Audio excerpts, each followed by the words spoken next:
Hi guys, and welcome back to my channel.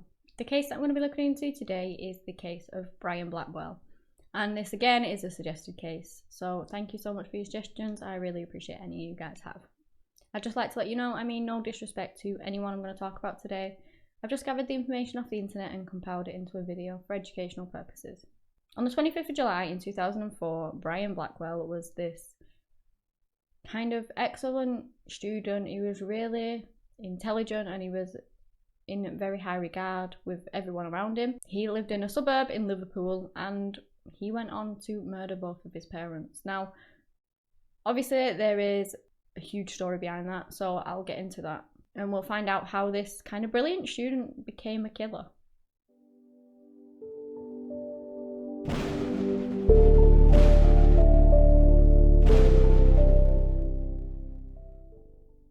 Brian Sr. and Jacqueline met in the 1960s when they both worked in the same job. They would go on to get married 20 years later. They did have previous partners from which they'd obviously divorced by that point, and in 1986 they went on to have their son together, who they named Brian. Brian Sr. did have 2 other children with his previous marriage, but they were kind of a lot older, and Brian was the only child that Jacqueline and Brian Sr. had together. They all lived in Merseyside, which is a quiet suburb in Liverpool, England. Jacqueline and Brian, by all accounts, did really try and control Brian Jr.'s life. I know parents are like that, they were very overprotective and quite controlling, but they only had his best interests at heart, as you will find out. Brian Jr. was described as being this really intelligent young guy. He was so pleasant, he was so nice to other people, and he was just described as a model son. He did really well in school, like I said. He was a really good student. He was actually explained as exemplary, and he was actually given a scholarship to attend Liverpool College. He had huge plans. He wanted to go on to study medicine in the University of Nottingham in autumn of 2004, and obviously he wanted to become a doctor. So everything seemed to be going really well, and then suddenly something changed and their relationship began to just crumble with him and his parents. Like I said, they were quite controlling, so they'd do things like they wanted Brian to have friends more their age than his. So he's a teenager and obviously he's going to want friends that are his age. He's not going to want to make friends who are his parents' age, but that's kind of what they wanted more. Also, he wanted to go to Nottingham University and his parents didn't want him to go there. And I believe that they actually called up the university and tried to pull out his place for it because they just preferred the other one. So they do things like that made them a bit controlling over Brian's life. His parents really did want the son to do well. They kind of gathered up all of this money that they'd saved over for the years and they put it in all these different funds for Brian's education. There was quite a lot of pressure on Brian, it seems, to do well with his life and with his education and things like that, but he seems to cope with it well. It was after this that Brian started telling these lies, and these lies, you will find out, just escalated and they just went way overboard. It kind of began, right, Brian was this decent tennis player. He used to play tennis, but he kind of seen himself as a professional tennis player, which he wasn't. He couldn't make a living out of it. He wasn't going to go up in the professionals. He was just this good standard tennis player. So he would create these lies around it, saying that he's being sponsored by these huge companies such as Nike and things like that, and that he was going to become this professional tennis player and everyone was lining up to kind of sign him on. And he actually wasn't. He was sponsored by a smaller company where he could get some, I believe, some sports clothing and things like that, but it was nothing like a sponsorship by Nike. And it was thought that this was all done to impress his girlfriend at the time, who was called Amal Sammer. She was 17 years old. I understand everyone wants to impress their girlfriend, but Brian just took it way too far. He would tell Amal things like he was obviously living this high life, this sponsored life where he had all this money, and he fantasized about it and he created these lies to fabricate this kind of alternate reality and alternate life for him, and she believed him. Amal's friends did actually question it, and I believe to some extent so did she. But she was just so wrapped up in it, and he kind of, at certain stages, was able to prove in a sense that he had all this money. He'd always like try and buy these expensive gifts, like expensive jewellery, or apparently expensive jewellery, And I believe that they weren't actually real, because when her mother questioned it and asked for the receipts for this jewellery so that she could insure the jewellery, he never came up with them. He told her so many lies. He told her things like he could get her on as his PA and she could earn like £80,000. He even actually wrote her out a cheque for £39,000, which he didn't have. So when it bounced, which it did, he just lied his way out of that too. He just made up some excuse. Brian went on to take Amal around all these expensive showrooms for these cars and things.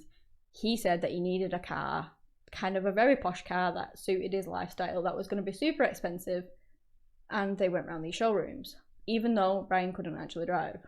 When Amal actually expressed that maybe she wanted a car, he did it. He was like, yep, I'll buy you a car. And he did. He bought her a Ford. And this just gave him more fuel for his lies, basically, because he didn't have the money for this car. So what he did was he used a fixed bond that his parents had set up for his education, and he basically essentially stole the money. I know it was for him, but it was for his education. It was his parents' money for his education, and he just took it out of their account without their permission. They did find out about this, his parents did find out about this, and this was kind of the first point as to when they became aware of Brian's spending habits, I guess. Brian's lies were becoming all-consuming. They were just spinning out of control. He was even forging contracts that were apparently sent out by Nike that he had to sign and things, showing them to Amal to pretend that they were from Nike and they were for Brian. As I said, his parents really saved up so much money for his education. They kind of had it spread across all these different bank accounts. And Brian would draw money from them. He would also get out credit cards in his parents' name without them knowing. And he would just spend them to the max. He'd just use them as much as he could to try and fuel this illusion of the lifestyle that he didn't have. And of course, rightly so, his parents were getting worried about him. Jacqueline even actually went to the bank to put a halt to it. She put a stop on some of the credit cards that he was kind of using in their names without their permission. And she just tried as much as she could to stop what he was doing, but that didn't stop him. He just applied for another one. His lies grew and grew. The life that he was engulfing himself within, I don't actually know whether he truly believed that he was living this life, because the web was just getting bigger. He told Amal that he was going to play a tennis tournament in May of 2004, which of course he wasn't. He wasn't sponsored by anyone. He wasn't playing in any tournaments, but he had to keep up the ruse, so he told her that she was going. He said that she could come. But obviously he wasn't playing the tournament, so when it came down to the crunch, he had to let her down and say that she actually couldn't go. But he just made up an excuse saying couples weren't actually allowed to go and that he was really sorry. So he was away for, I believe, 3 days out of school. Then his girlfriend got this text from him which said, "Just about to go on court, wish me luck, I've just met Roger Federer." Like I said, she didn't really have any reason to believe him. Anything that kind of he said he would do, at least towards her, he did do. He didn't have the money from a sponsorship, but he was funneling it from his parents' bank, so she just believed him. He did feel bad that he couldn't take her on this trip, so he stated that he was going to play a tournament in Florida in the summer and that she could come this time, definitely. So Brian at this point had totally consumed Amal in all of these fabricated lies that he'd promised her this luxury trip and he had to find a way to fund it. But his parents had had enough at this point. They were putting a stop to all this spending. He had applied for a total of 13 credit cards in his father's name. On the 25th of June in 2004, Brian Sr. and Brian Jr. went to the court together. Witnesses saw them around the area, and they were probably the last people other than Brian to see Brian Sr. alive again. Later that morning, Brian Jr. went on to book tickets. He booked them from Manchester to New York, and he did book business class, which is very expensive. The tickets cost between £4,000 to £5,000, which, as I said before, he didn't have. He was going to use his dad's credit card, and he did. That's how he paid for them. But obviously when his parents found out, they were furious and they were so upset, they told him that he couldn't go. Brian snapped. Basically, he'd always been able to deliver on his promises to Amal, and this time he wasn't going to be able to because his parents were stopping it. And so in his mind, there wasn't any other option apart from what he actually did. And we can't really say for sure what Brian fully did that day because he's this compulsive liar. All we have is what he has stated and what he's told the authorities and everyone else. But how can you truly know that that is definitely what happened? He is this very well practiced liar at this point, so we just don't know. It's believed that they got into an argument and he grabbed a claw hammer and he bludgeoned his 71-year-old father after repeatedly stabbing him 30 times with a carving knife. Then he went on to knock his mother unconscious with the same hammer, and he went on to stab her with the carving knife 20 times in her face and neck. She was just 61-year-old. He then went and burned his clothes in the back garden. He got changed, he got his stuff together. He jumped in a taxi that Amal had arranged for him that was waiting outside. I believe there was a couple of them and she couldn't get hold of him, obviously, because he was murdering his parents. But she'd arranged another one and it was outside. So he went outside, he jumped in the taxi and he went to Amal's. Now the taxi driver later said that there was nothing. He was calm, he was chilled. It wasn't as if he just brutally murdered his parents by stabbing them 50 times between them. He just had a normal conversation and it was really chilling to find out later on that he'd literally just completed this act and was acting so normal and just carefree.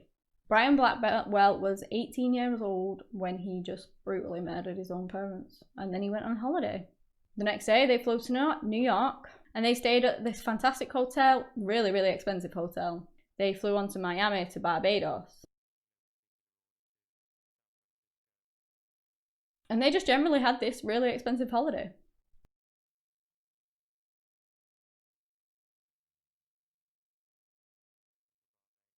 Brian was able to totally eradicate what he'd done to his parents at home. Amel didn't have a clue.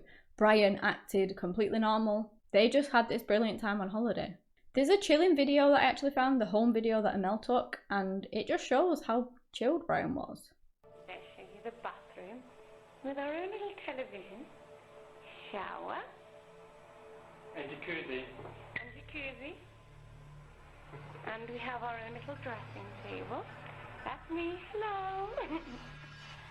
And that's nice. And this is our view at night. Don't know if you can see anything.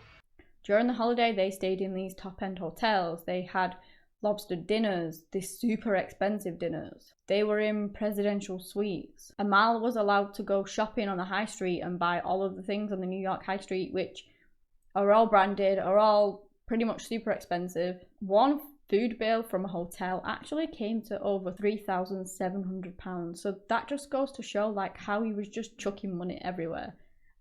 And of course, it was his parents' money that he just murdered. It wasn't his own. There just wasn't any expense spared on this holiday. And throughout it, he didn't play tennis.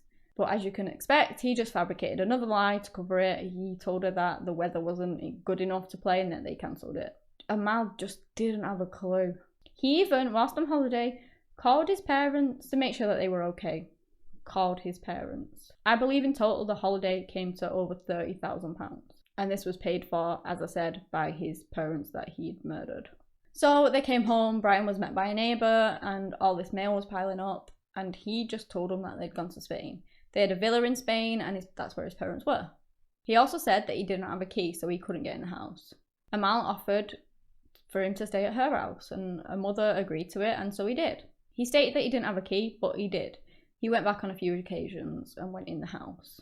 He went back, he got the post, he got some photos that he wanted. He even took the hammer that he'd used to murder his parents with, and he actually kept this hammer.